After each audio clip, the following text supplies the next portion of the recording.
가끔은 어른들의 사정이 아이에게까지 짐이 될 때가 있습니다. 오늘은 9살 아이가 혼자 감당해야 했던 가족의 비밀에 대한 이야기입니다. 1998년 7월 IMF로 온 나라가 힘들어하던 그 여름이었습니다. 서울 강북의 낡은 다세대 주택에서 9살 민지가 오빠들 앞에 서 있었어요. 혼자 부산 고문에 가면 치킨 한 마리 진짜 사주는 거야? 민지는 의심스럽게 물었습니다. 17살 큰오빠 태수와 14살 둘째 오빠 현수가 갑자기 이런 제안을 한 게 이상했거든요. 오빠가 언제 거짓말했어? 다녀오기만 해. 둘째 오빠 현수가 대답했지만 목소리에 어색함이 있었어요. 민지는 몰랐습니다. 왜 이번 여름에는 온 가족이 함께 고모네에 가지 않는지, 그리고 왜 자신만 혼자 가야 하는지. 3개월 전 민지의 아빠가 운영하던 작은 공장이 부도가 났습니다. IMF 여파로 거래처들이 줄줄이 망하면서 연쇄 부도를 맞은 거예요. 하지만 부산에 사는 고모는 아직 그 사실을 모르고 계셨습니다. 매년 여름이면 온 가족이 고모네에서 휴가를 보내는 게 전통이었는데 올해는 사정이 달랐어요. 아빠는 빚 때문에 숨어 지내고 엄마는 공장 정리하느라 바쁘고 형들은 어린 민지를 혼자 보낼 수밖에 없었던 거예요. 버스 터미널까지 가는 지하철 안에서 현수가 민지에게 말했습니다. 고모가 아빠 얘기하면 그냥 바쁘다고 해. 사업 잘 된다고 하고. 절대 다른 말 하면 안 돼. 알았지? 민지는 고개를 끄덕였지만 뭔가 이상했어요. 왜 거짓말을 해야 하는지 정확히 알 수는 없었지만 분위기가 심상치 않다는 건 느낄 수 있었거든요. 버스 터미널에 도착했습니다. 민지야, 고모한테 잘해. 그리고 절대 이상한 말 하지 마. 태수가 민지의 어깨를 토닥이며 말했어요. 평소 공부하라고 잔소리만 하던 큰오빠가 이렇게 다정하게 대하니까 더욱 이상했습니다.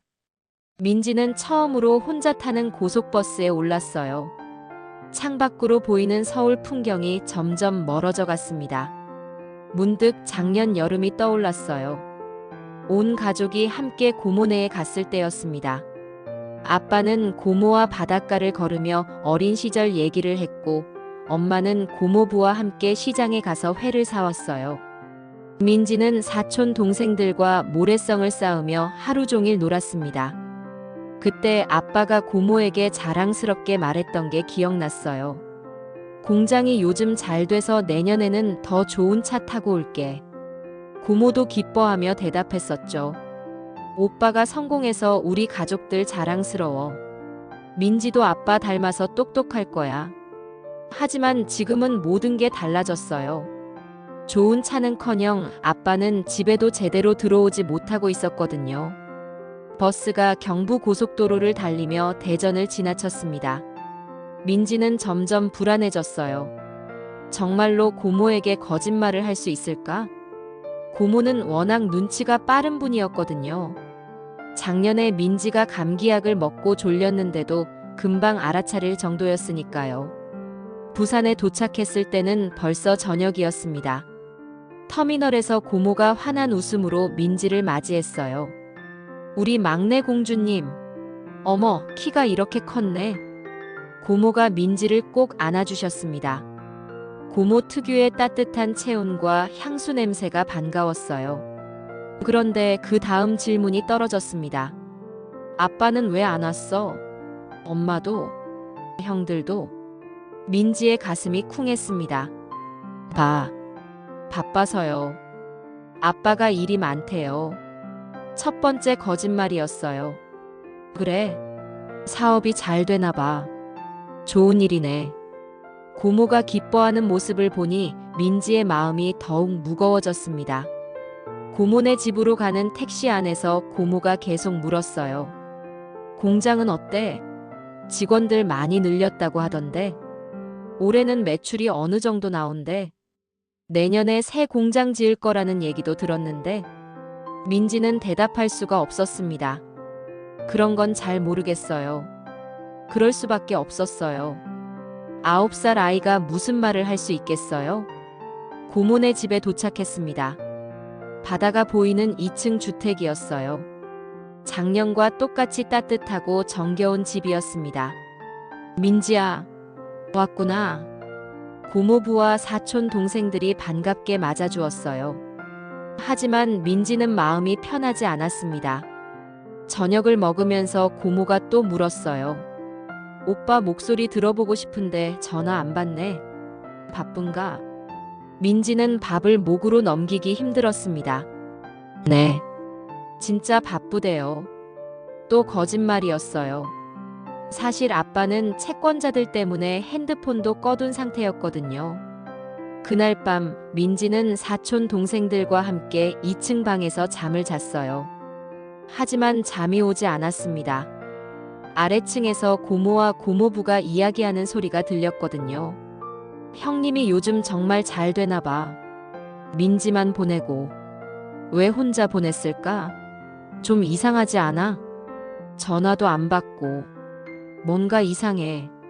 민지는 이불을 머리까지 뒤집어 썼어요. 고모가 의심하기 시작한 것 같았거든요. 어떻게 해야 할까? 언제까지 거짓말을 해야 할까? 9살 민지에게는 너무나 무거운 짐이었습니다. 창밖으로 들리는 파도 소리가 민지의 마음처럼 복잡하게 느껴졌어요. 내일은 또 어떤 질문들이 기다리고 있을까?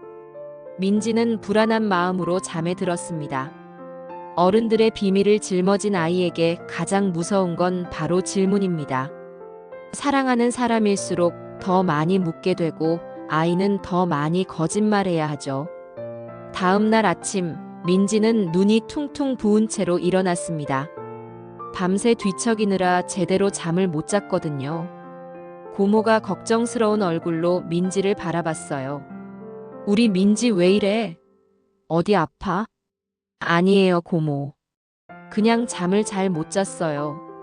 민지는 애써 웃으며 대답했습니다. 아, 낯선 곳이라서 그런가? 괜찮아, 금방 적응될 거야. 고모는 민지의 이마에 손을 대어 보셨어요. 열은 없네. 다행이다. 그런데 고모가 잠시 멈췄습니다. 어제 밤에 오빠한테 전화했는데 계속 안 받더라. 휴대폰도 꺼져 있고. 민지의 심장이 쿵 내려앉았어요. 정말 바쁜가 봐? 네. 요즘 정말 바빠요. 민지는 목소리가 떨리지 않도록 조심했습니다. 아침을 먹으면서 고모가 다시 물었어요. 그런데 민지야, 엄마는 정말 바빠서 못 온 거야? 아빠 혼자 일하기엔 너무 바쁠 텐데. 민지는 숟가락을 든 손이 떨렸어요. 엄마도 도와주고 있어요. 그래. 사업이 정말 잘 되나 보네. 고모가 기뻐하시는 모습을 보니 민지는 더욱 죄책감이 들었습니다. 점점 거짓말이 커져가고 있었거든요. 식사 후 고모는 민지를 데리고 해운대 바닷가로 갔어요. 사촌 동생들인 7살 지훈이와 5살 예린이도 함께였습니다. 와, 바다다. 지훈이와 예린이는 신나게 뛰어다녔어요. 민지도 작년처럼 즐거워야 했는데 마음이 무거웠습니다. 모래성을 쌓으면서 고모가 물었어요.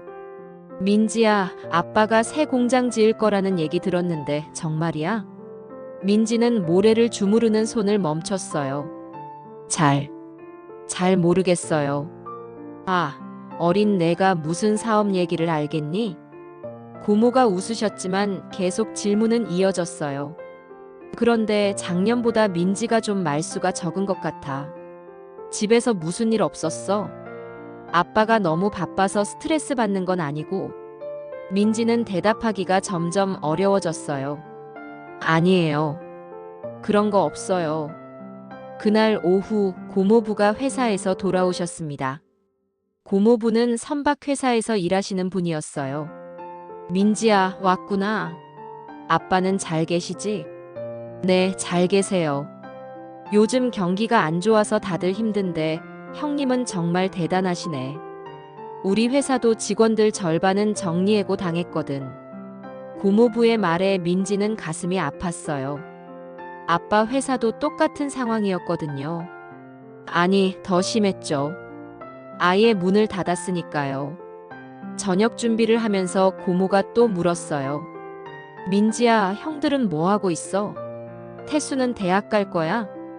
현수는 공부 잘해? 형들은 공부하고 있어요.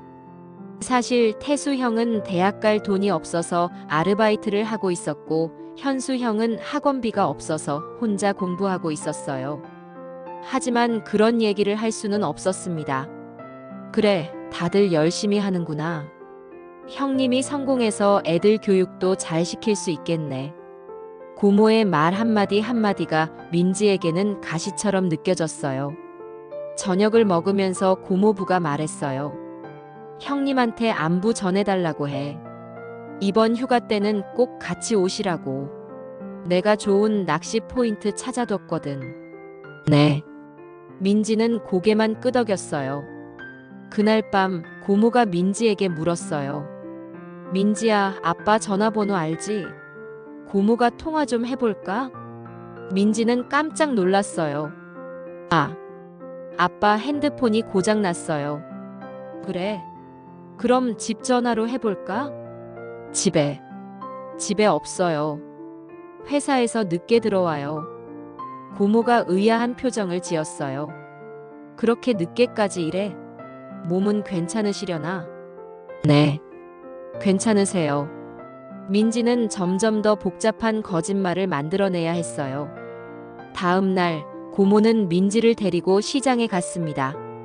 횟감을 사면서 고모가 말했어요. 오빠가 참돔 좋아하시니까 많이 사자. 다음에 오시면 회 많이 해드려야지. 민지는 아무 말도 할 수 없었어요.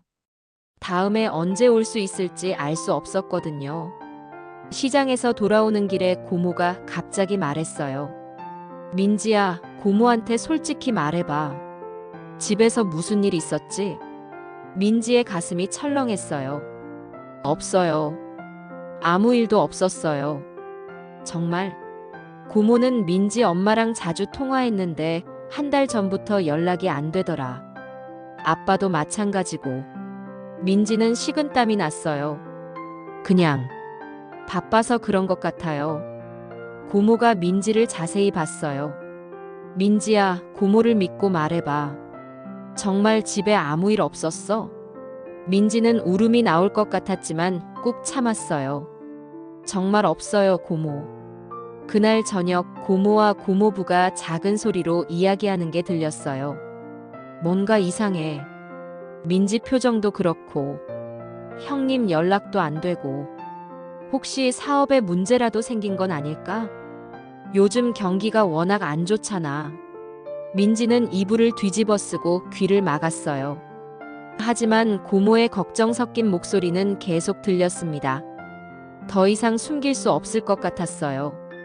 고모의 의심은 점점 커져가고 있었고, 민지의 거짓말도 한계에 다다르고 있었습니다.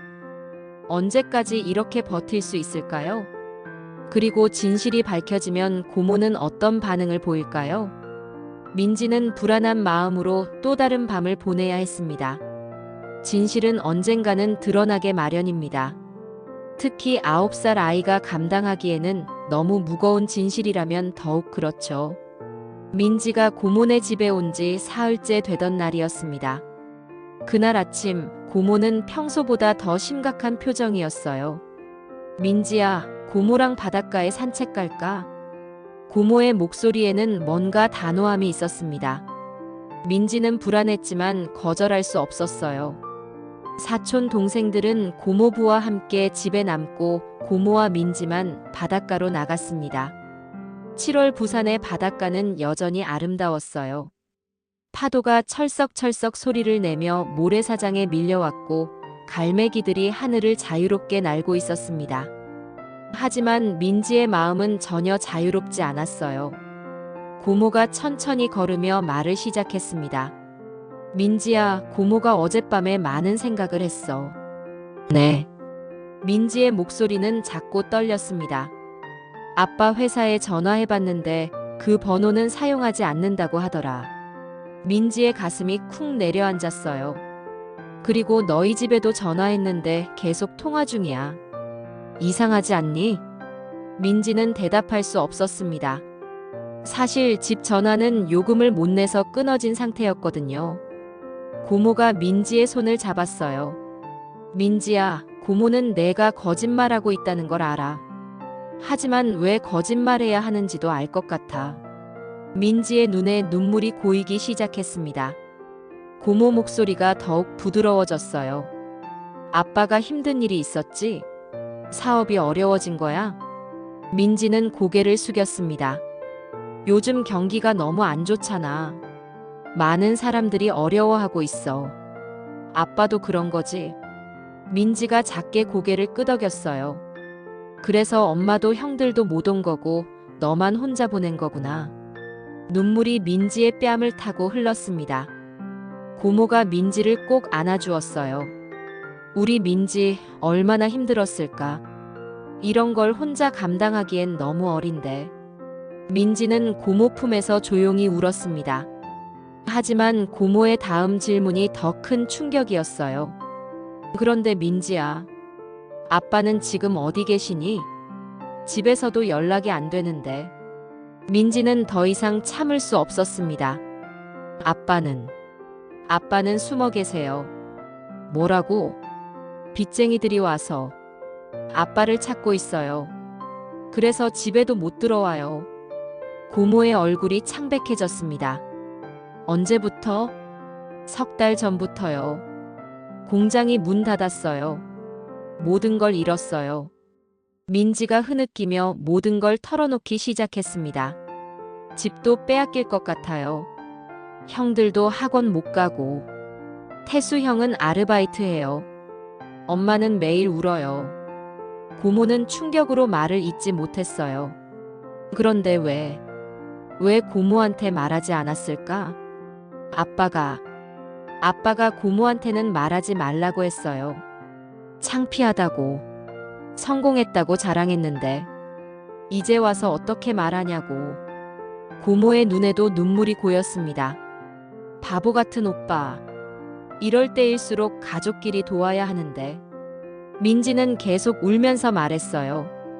형들이 저한테 거짓말하라고 했어요. 고모가 걱정할까봐.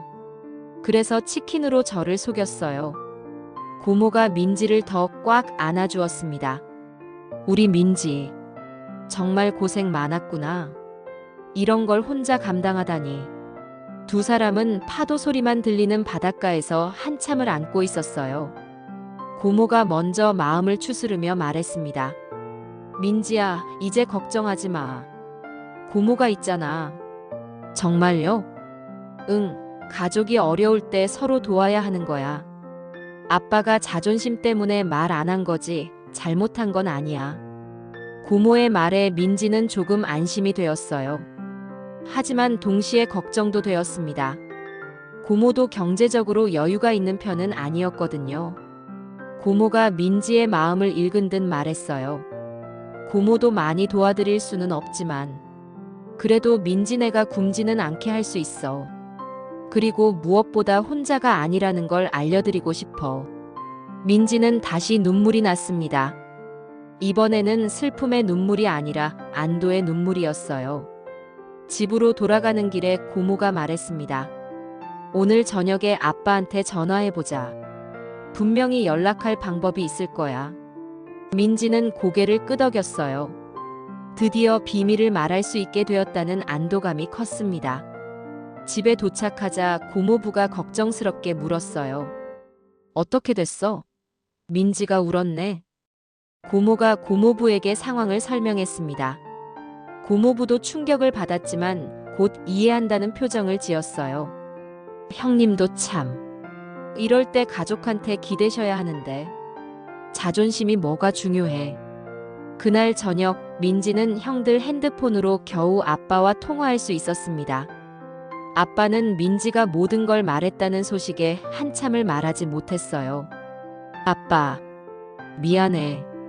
거짓말 못하겠어서. 아니다, 민지야. 아빠가 미안하다. 이런 걸 내가 혼자 감당하게 해서. 전화기 너머로 아빠의 흐느끼는 소리가 들렸습니다. 고모가 전화를 받았어요. 오빠, 괜찮아. 이제라도 알게 돼서 다행이야. 우리가 도울 수 있는 일이 있으면 언제든 말해. 아빠와 고모가 오랫동안 통화했습니다. 민지는 처음으로 마음이 편해졌어요. 더 이상 거짓말을 하지 않아도 되니까요. 그날 밤 민지는 깊은 잠에 들었습니다. 바닷가에서 터진 진실이 오히려 모든 걸 편하게 만들어준 거예요. 하지만 이제 새로운 문제가 시작되려고 하고 있었습니다. 과연 가족들은 이 어려움을 어떻게 헤쳐나갈 수 있을까요? 진실을 알게 되는 것이 항상 다행인 건 아닙니다. 때로는 모르고 있는 게 더 행복할 수도 있죠. 고모가 바로 그런 상황이었습니다. 아빠와의 통화가 끝난 후 고모는 한참 동안 전화기를 내려놓지 못했어요. 민지는 고모의 표정을 조심스럽게 지켜봤습니다. 고모의 얼굴에는 충격, 슬픔, 그리고 무력감이 동시에 드러나 있었어요. 고모가 천천히 입을 열었습니다. 민지야, 상황이 생각보다 훨씬 심각하구나. 네. 아빠 말로는 빚이 2억이 넘는다고 하시더라. 집도 이미 경매로 넘어갔고. 고모의 목소리가 떨렸어요. 민지는 아빠가 고모에게 어디까지 말했는지 궁금했지만 묻지 않았습니다. 고모부가 걱정스럽게 다가왔어요. 여보, 괜찮아? 괜찮을 리가 있나? 내 오빠가 이런 상황인데. 3개월 동안 연락이 안 된 이유를 이제야 알겠어. 고모가 소파에 주저앉았습니다. 그동안 나는 뭘 했을까? 오빠가 성공했다고 좋아하기만 했지. 조금이라도 이상하다고 생각했으면. 고모부가 고모의 어깨를 토닥였어요. 당신 잘못이 아니야. 형님이 말씀 안 하셨으니까. 하지만 고모의 자책은 계속되었습니다. 작년에 오빠가 새 공장 얘기할 때부터 조금 이상했어. 너무 허황된 계획 같았거든. 그때 왜 말리지 못했을까? 민지는 고모가 이렇게 괴로워하는 모습을 보니 마음이 아팠어요. 자신 때문에 고모가 더 힘들어하는 것 같았거든요. 고모, 제가 말해서 죄송해요. 아니야, 민지야. 내가 잘못한 게 아니야. 오히려 고마워. 용기 내서 말해줘서. 고모가 민지를 안아주었지만 눈에는 여전히 눈물이 가득했어요. 그날 저녁 고모는 거의 밥을 먹지 못했습니다. 민지도 고모가 걱정되어서 식욕이 없었어요. 사촌 동생들만 평소처럼 밥을 먹었습니다. 지훈이가 물었어요. 엄마, 왜 안 먹어? 아픈 거야? 아니야. 엄마는 괜찮아. 하지만 고모의 목소리는 전혀 괜찮지 않았어요. 그날 밤 고모는 민지를 부엌으로 데려갔습니다. 미역국을 끓이면서 고모가 말했어요. 민지야, 고모가 미역국 끓이는 거 배워도. 네. 나중에 엄마한테 해드려. 힘들 때 따뜻한 국물이 좋거든. 고모의 손이 떨리고 있었어요. 미역을 씻으면서 고모가 또 말했습니다. 사실 고모도 많이 도와드릴 수가 없어. 고모부 회사도 요즘 어렵고 우리도 대출이 있거든. 민지는 고모가 죄책감을 느끼고 있다는 걸 알았어요. 괜찮아요, 고모. 고모가 있다는 것만으로도 좋아요. 고모가 민지를 바라봤습니다. 우리 민지, 정말 철이 들었구나. 어른 말을 이렇게 잘하다니. 미역국이 끓기 시작했어요. 김이 올라오면서 부엌 전체가 따뜻해졌습니다. 고모가 국을 저으면서 말했어요. 내가 어렸을 때 우리 엄마가 해주시던 맛이야. 힘들 때마다 이 국을 끓여주셨거든. 민지도 기억해도. 가족이 힘들 때는 따뜻한 걸 해주는 게 최고야. 네, 고모. 두 사람은 조용히 미역국을 끓였어요. 국물이 우러나는 소리만 부엌에 울렸습니다. 고모가 갑자기 훌쩍였어요. 민지야, 고모가 너무 무력해서 미안해. 오빠를 도와드리고 싶은데 방법이 없어. 민지는 고모의 손을 잡았어요. 고모도 힘든데 우리 걱정까지 해주셔서 고마워요. 이 말에 고모의 눈물이 더 많이 흘렀습니다. 미역국을 다 끓이고 나서 두 사람은 함께 앉아서 국을 마셨어요. 고모가 말했어요. 이 맛 기억해둬 민지야. 언젠가 내가 힘들 때도 이런 걸 끓여 먹으면서 버텨나가야 할 거야. 인생이라는 게 그런 거란다. 민지는 미역국의 따뜻함이 온몸으로 퍼지는 걸 느꼈어요. 슬프지만 동시에 위로가 되는 맛이었습니다. 고모, 아빠는 괜찮아질까요? 고모가 민지의 머리를 쓰다듬었어요. 모르겠어, 민지야. 솔직히 말하면 쉽지 않을 것 같아. 하지만 포기하지 않으면 언젠가는 다시 일어날 수 있을 거야. 정말요? 응. 내 아빠는 포기할 사람이 아니거든. 어렸을 때부터 끈기가 있었어. 이번에도 분명 이겨낼 거야. 고모의 말에는 확신이 부족했지만 민지는 희망을 갖고 싶었어요. 그날 밤 고모는 민지 옆에 누워서 말했어요. 민지야, 내일 서울로 돌아가면 엄마한테 말해줘. 고모가 항상 응원하고 있다고. 그리고 언제든지 힘들면 부산에 와. 많이 도와드릴 수는 없어도 밥은 해줄 수 있으니까. 네, 고모. 민지는 고모의 손을 꼭 잡았어요. 고모의 손에서 따뜻함이 전해졌습니다. 아무것도 해줄 수 없다고 하지만 고모가 있다는 것만으로도 든든했어요. 새벽에 민지가 깨어보니 고모가 조용히 울고 있었습니다. 오빠 생각에 잠을 못 이루는 것 같았어요. 민지는 모른 척하며 다시 잠인 척했지만 가슴이 아팠습니다. 고모도 자신만큼이나 힘들어하고 있다는 걸 알았거든요. 다음 날 아침 고모는 일찍 일어나서 민지가 좋아하는 음식들을 준비했어요. 김치찌개, 계란말이, 김구이. 모두 정성스럽게 만든 것들이었습니다. 민지야, 많이 먹어. 서울 가서 언제 이런 것도 먹어보겠어. 고모의 눈은 여전히 빨갛게 부어 있었지만 민지를 위해 애쓰고 있었어요. 민지는 고모의 마음을 받으며 천천히 밥을 먹었습니다. 이 맛을 오래오래 기억하고 싶었거든요. 얼마나 다시 먹을 수 있을지 알 수 없었으니까요. 모든 만남에는 이별이 따라옵니다. 특히 힘든 시간을 함께 나눈 이별은 더욱 아프죠. 민지가 고모네 집에 온 지 일주일째 되는 날이었습니다. 돌아갈 날이 하루 앞으로 다가왔어요. 아침에 일어나자마자 고모가 말했습니다. 민지야, 오늘은 우리 특별한 하루 보내자. 네. 고모가 뭔가 계획이 있다는 듯 웃었어요. 하지만 그 웃음 뒤에는 슬픔이 숨어 있었습니다. 아침을 먹고 고모는 민지를 데리고 용두산 공원으로 갔어요. 부산 시내가 한눈에 보이는 곳이었습니다. 와, 정말 높다. 민지가 감탄했어요. 바다와 산과 도시가 모두 보이는 풍경이 정말 아름다웠습니다. 고모가 민지 옆에 서서 말했어요. 민지야, 여기서 부산을 잘 기억해둬. 언제든지 고모 생각날 때 이 풍경을 떠올려. 네, 고모. 그리고 힘들 때마다 여기 있는 고모를 생각해.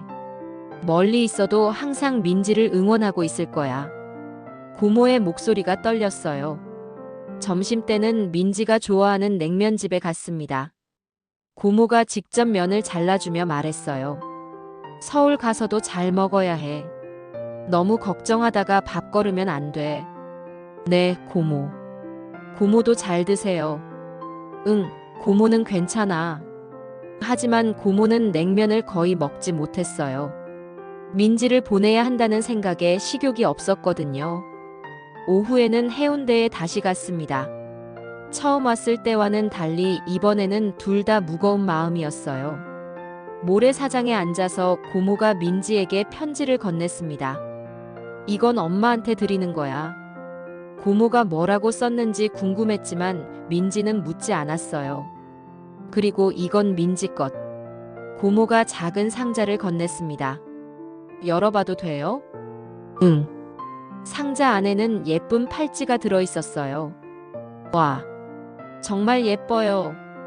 고모가 어렸을 때 할머니가 사주신 거야. 이제 민지가 가져. 이거 고모 거잖아요. 제가 가져도 돼요? 응. 고모한테는 추억이 있으니까 괜찮아. 민지야, 이 팔찌 차고 고모 생각하렴. 고모가 민지의 손목에 팔찌를 채워주었어요. 딱 맞는 크기였습니다. 고마워요, 고모. 평생 소중히 할게요. 파도 소리를 들으며 두 사람은 한참을 앉아 있었어요. 말은 하지 않았지만 서로의 마음을 알 수 있었습니다. 저녁을 먹으면서 고모부가 말했어요. 민지야, 서울 가서 아빠 많이 도와드려. 형님도 금방 다시 일어나실 거야. 네, 고모부. 사촌 동생들도 아쉬워했어요. 누나, 언제 또 와? 지훈이가 물었습니다. 곧 올게. 민지는 대답했지만 언제가 될지 알 수 없었어요. 그날 밤 고모가 민지를 위해 짐을 싸주었습니다. 옷가지와 함께 부산 특산물들을 넣어주었어요. 멸치, 김, 그리고 고모가 직접 만든 김치까지. 이거 다 무거울 텐데. 괜찮아. 엄마한테 드리는 거야. 고모가 정성스럽게 포장해주는 모습을 보니 민지는 울고 싶었어요. 고모, 저 때문에 고생하셨죠? 뭔 소리야? 민지가 와서 고모가 얼마나 기뻤는데. 진짜요? 응. 비록 슬픈 일로 알게 됐지만 그래도 진실을 안 게 다행이야. 이제라도 오빠를 도울 방법을 생각할 수 있잖아. 고모의 말에 민지는 조금 위로가 되었어요. 그날 밤 잠자리에서 고모가 말했어요. 민지야, 서울 가서 힘들어도 너무 혼자 감당하려고 하지 마. 어른 일은 어른이 해결할 거야. 네. 그리고 꼭 기억해. 고모는 항상 민지 편이라는 거. 언제든지 전화해도 되고 보고 싶으면 언제든 와도 돼. 눈물이 나려던 민지는 꾹 참았어요. 고모도 울지 않으려고 애쓰고 있었거든요. 다음 날 아침 드디어 출발하는 날이었습니다. 고모가 일찍 일어나서 민지가 좋아하는 도시락을 싸주었어요. 버스에서 배고프면 먹어. 고모부와 사촌 동생들도 모두 나와서 배웅해 주었어요. 버스 터미널까지 가는 택시 안에서도 고모는 계속 걱정했습니다.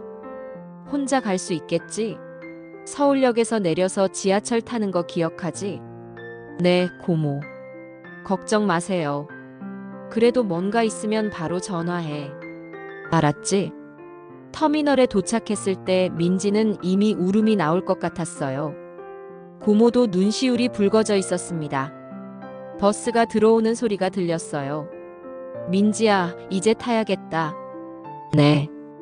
고모가 민지를 꼭 안아주었습니다. 건강하게 잘 지내.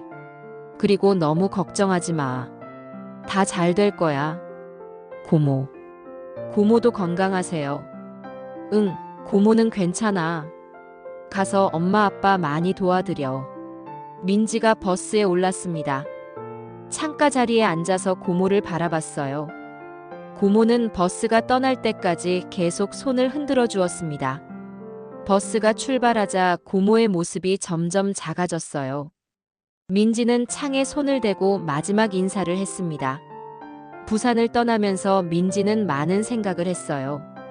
일주일 전에는 그저 치킨을 먹고 싶어서 온 여행이었는데, 이제는 평생 잊을 수 없는 추억이 되었습니다. 고모와 함께 흘린 눈물, 나눠 먹은 미역국, 받은 팔찌. 모든 게 소중한 기억이었어요. 서울로 돌아가는 길, 민지는 다시 어려운 현실과 마주해야 했습니다. 하지만 이제는 혼자가 아니었어요. 부산에 고모가 있고 고모가 응원해주고 있다는 걸 알았거든요. 그것만으로도 힘이 되었습니다. 버스 창밖으로 지나가는 풍경을 보면서 민지는 생각했어요. 언젠가 다시 고모를 만날 수 있을까? 그때는 더 좋은 소식을 가지고 갈 수 있을까?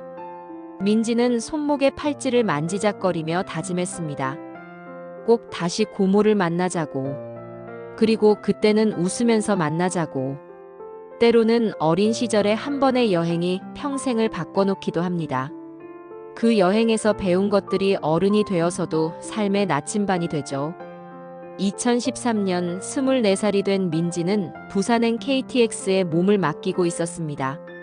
15년 만에 다시 떠나는 부산 여행이었어요. 이번에는 치킨에 속아서가 아니라 스스로 선택한 여행이었습니다. 창밖으로 지나가는 풍경을 보며 민지는 15년 전 그 여름을 떠올렸어요. 9살 때 혼자 탔던 고속버스와는 달리 이번에는 마음이 편했습니다. 하지만 가슴 한켠에는 여전히 뭉클함이 있었어요. 민지는 손목의 팔찌를 만지작거렸습니다. 15년 동안 단 한 번도 빼지 않았던 그 팔찌. 고모가 준 그 선물은 민지에게 가장 소중한 보물이었거든요. KTX가 부산역에 도착했을 때 민지는 깊은 숨을 쉬었어요. 부산의 공기는 여전히 바다 냄새가 났습니다. 15년 전과 똑같은 그 냄새였어요. 먼저 용두산 공원으로 갔습니다. 15년 전 고모와 함께 서서 부산을 내려다봤던 그곳. 부산 시내는 많이 변해 있었지만 바다는 여전히 그 자리에 있었어요. 고모, 저 이제 다 컸어요. 민지는 혼잣말로 중얼거렸습니다. 그 후 민지의 삶은 어떻게 흘러갔을까요? 서울로 돌아간 후 민지 가족의 상황은 쉽게 나아지지 않았어요. 하지만 고모의 응원과 도움 덕분에 조금씩 버텨나갈 수 있었습니다. 고모는 매달 용돈을 보내주셨고 명절마다 부산 특산물을 택배로 보내주셨어요. 그리고 무엇보다 민지와 자주 전화 통화를 하셨습니다. 힘들 때마다 고모의 목소리는 민지에게 큰 위로가 되었어요. 민지야, 괜찮니? 공부는 어때? 네, 고모. 잘하고 있어요. 우리 민지 착하게 잘 크는구나. 고모가 자랑스러워. 민지는 고모를 실망시키지 않으려고 더욱 열심히 살았습니다. 어려운 가정 형편에도 불구하고 공부를 포기하지 않았어요. 중학교, 고등학교를 거쳐 대학교까지 장학금으로 다녔습니다. 아빠도 3년 후에는 다시 작은 사업을 시작할 수 있었어요. 예전만큼은 아니었지만 그래도 가족이 함께 살 수 있게 되었습니다. 가장 힘들었던 시기를 버틸 수 있었던 건 고모의 도움이 컸어요. 정신적인 지지는 물론이고 경제적으로도 많이 도와주셨거든요. 대학교 4년 동안 민지는 방학마다 부산에 갔습니다. 그때마다 고모는 민지를 친딸처럼 반겨주셨어요. 민지야, 우리 공주님이 왔네. 고모, 보고 싶었어요. 나도 우리 민지 보고 싶었어. 대학생이 된 민지와 고모의 관계는 더욱 깊어졌습니다. 어른 대 어른으로 많은 이야기를 나눴어요. 그때 고모가 말씀하셨습니다. 민지야, 내가 9살 때 왔던 그 여름을 기억하니? 네, 당연히 기억해요. 그때 민지가 혼자 그 무거운 걸 감당하는 모습을 보고 고모가 많이 배웠어.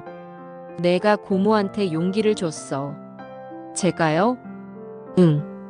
어린 내가 그렇게 씩씩하게 버티는 모습을 보니까 고모도 포기하면 안 되겠다는 생각이 들었어. 민지는 그때야 알았어요.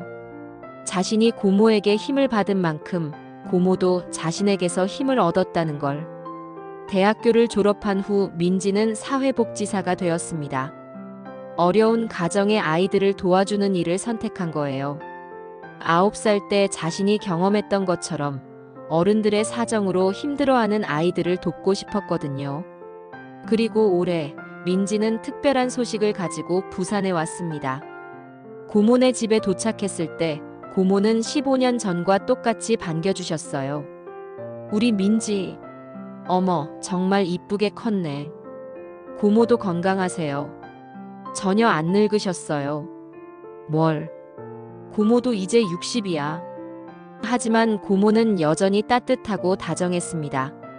저녁을 먹으면서 민지가 말했어요. 고모, 좋은 소식이 있어요. 뭔데? 결혼해요. 내년 봄에. 고모의 얼굴이 환해졌습니다. 정말? 우리 민지가 시집을 가? 네. 그런데 고모께 부탁이 있어요. 뭔데 말해봐. 주례를 서주세요. 고모의 눈에 눈물이 고였어요. 내가 주례를? 네. 고모가 제 인생에서 가장 중요한 분이에요. 9살 때 그 여행이 아니었다면 지금의 제가 없었을 거예요. 민지의 말에 고모도 울컥했습니다. 그날 밤 민지는 15년 전처럼 고모와 함께 잤어요. 하지만 이번에는 슬픔이 아니라 기쁨으로 가득했습니다. 고모, 그때 미역국 끓이는 법 가르쳐 주신 거 기억하세요? 응, 기억해. 신랑한테 해줬더니 정말 맛있다고 하더라고요. 그래, 우리 민지 요리 실력이 늘었구나. 고모가 가르쳐 주신 거니까요. 다음 날 아침, 민지는 15년 전 고모가 해주셨던 것처럼 미역국을 끓였어요. 이번에는 민지가 고모에게 해드리는 차례였습니다. 우와, 정말 맛있다. 우리 민지가 다 컸구나. 고모 덕분이에요. 힘들 때마다 이 맛을 생각하면서 버텼어요. 해운대에 산책을 갔을 때 고모가 말씀하셨어요. 민지야, 고모가 내게 고마워. 내가 그때 와줘서 고모도 많이 배웠어. 가족이 어려울 때 서로 도와야 한다는 걸 깨달았거든. 민지는 손목에 팔찌를 만지작거렸어요. 고모, 이 팔찌. 평생 소중히 할게요. 응. 그리고 나중에 내 딸에게도 물려줘. 우리 가족의 사랑이 계속 이어지도록. 네, 꼭 그럴게요. 민지는 그때 깨달았어요. 15년 전 그 여행이 단순히 고모네 집에 다녀온 게 아니라는 걸. 그때 배운 사랑, 인내, 그리고 가족의 소중함이 자신을 지금의 사람으로 만들어줬다는 걸. 서울로 돌아가는 KTX 안에서 민지는 생각했습니다. 어린 시절의 그 무거운 비밀이 결국은 자신에게 가장 큰 선물이 되었다는 걸. 그리고 고모와의 그 특별한 인연이 평생 이어질 거라는 걸. 창밖으로 지나가는 바다를 바라보며 민지는 미소 지었어요. 이제는 바다가 슬픔이 아니라 사랑의 기억을 떠올리게 해주었거든요. 그해 봄, 민지의 결혼식에서 고모는 정말로 주례를 서주셨습니다. 신부 박민지는 어려서부터 어른스럽고 따뜻한 마음을 가진 아이였습니다. 고모의 주례사를 들으며 민지는 또다시 울었어요. 이번에는 행복한 눈물이었습니다. 그날 피로연에서 아빠가 민지에게 말했어요. 민지야, 아빠가 미안해. 어릴 때 힘든 걸 혼자 감당하게 해서. 아니에요, 아빠. 그때 덕분에 제가 더 단단해진 것 같아요. 그래도 고모한테 정말 고마워. 우리 가족을 이렇게 도와주시고. 민지는 고개를 끄덕였어요. 정말 고마운 분이죠. 그날 밤 신혼집에서 민지는 신랑에게 말했어요. 여보, 우리도 나중에 어려운 사람들 많이 도와주자. 당연하지. 그게 바로 내가 매력적인 이유야. 민지는 행복했어요. 15년 전 9살 때 혼자 짊어졌던 그 무거운 비밀이 결국은 자신을 가장 따뜻한 사람으로 만들어준 선물이었다는 걸 알았거든요. 그리고 지금도 부산 어딘가에서 고모가 자신을 응원해주고 있다는 걸. 그것만으로도 민지는 어떤 어려움이 와도 이겨낼 수 있을 것 같았어요. 바다는 이제 더 이상 슬픔이 아니었습니다. 사랑과 성장의 기억이었어요. 때로는 어린 시절의 가장 무거운 짐이 인생 최고의 선물이 되기도 합니다. 9살 민지가 치킨 한 마리에 속아 떠났던 그 여행. 혼자 감당해야 했던 가족의 비밀과 거짓말의 무게.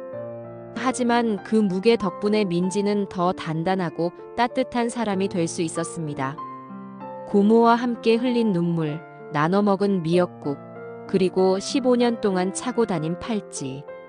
모든 것이 민지를 지금의 자리까지 이끌어준 소중한 기억들이었죠. 우리 모두에게는 그런 사람이 있습니다. 혈연을 넣고 진짜 가족이 되어준 누군가가. 어려울 때 손을 내밀어주고 성장을 지켜봐주고 인생의 가장 중요한 순간에 함께 서주는 사람이 말입니다. 민지에게는 고모가 그런 분이었어요. 그리고 이제 민지도 다른 누군가에게 그런 사람이 될 차례입니다. 사랑은 이렇게 흘러가는 것이니까요. 세대에서 세대로, 마음에서 마음으로요.